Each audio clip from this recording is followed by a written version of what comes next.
카이로 선언의 배경과 의미. 1943년 11월 22일부터 26일까지 이집트 카이로에서 열린 회담은 제2차 세계대전의 연합국 지도자들이 모여 전후 세계 질서를 논의한 자리였습니다. 카이로 선언은 이 회담의 결과로 일본 제국주의의 패망 후 식민지에 대한 처리 방안을 포함하고 있었습니다. 한국 독립에 대한 약속은 선언문 말미에 명시되었습니다. 한국인이 일제치하에서 노예 상태에 있음을 유의하여 적당한 시기에 한국을 자유롭고 독립된 나라로 만들 것을 결의하였다. 이 문구는 한반도 독립에 대한 국제적 공약으로 이후 한국 해방의 근거가 되었습니다. 독립운동가들의 외교적 노력.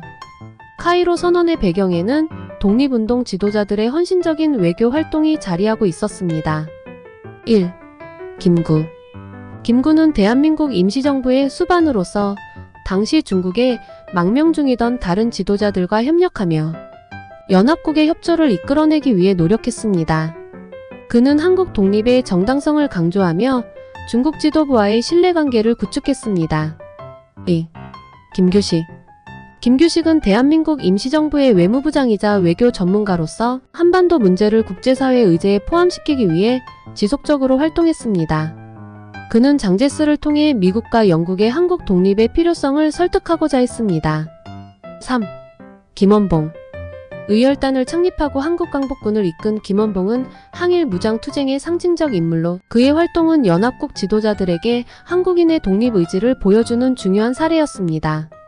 이들 독립운동 지도자들이 장제스를 설득한 결과 장제스는 루스벨트와 처칠 앞에서 한국의 독립을 강력히 주장했고 이는 선언문에 반영되었습니다.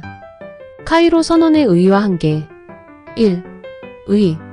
카이로 선언은 국제사회에서 한반도의 독립이 공식적으로 논의된 첫 사례였습니다. 연합국의 승전 이후 한국 해방에 대한 정당성을 확보한 중요한 문서였습니다. 한국 독립운동이 단순한 민족 내부의 문제가 아닌 국제적 지지를 얻은 글로벌 이슈임을 상징합니다. 2. 한계. 선언문에서 적당한 시기라는 표현은 해방 이후 한반도의 정치적 불확실성을 낳았습니다. 선언문에는 구체적인 독립 시점이나 절차가 언급되지 않아 결국 한국은 1945년 해방 후 분단과 냉전의 소용돌이에 휘말리게 되었습니다. 독립에 대한 결정권이 한국인 스스로가 아닌 강대국들에 의해 이루어졌다는 점에서 주체적 독립의 한계가 있었습니다. 한국 독립운동가 국제사회의 시선. 카이로 선언은 당시 한국이 국제사회에서 독립 자격을 인정받지 못하던 현실을 반영하고 있습니다.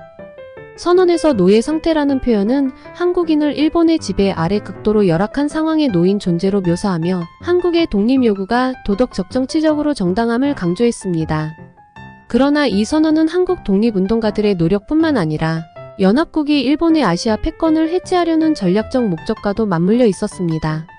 한국 독립에 대한 약속은 일본 제국주의를 약화시키고 중국을 중심으로 한동아시아의 전후 질서를 구축하려는 계산의 산물이기도 했습니다. 결론. 카이로 선언은 국제사회가 한반도의 독립을 최초로 약속한 역사적 성과이자 독립운동가들의 헌신이 만들어낸 결실이었습니다.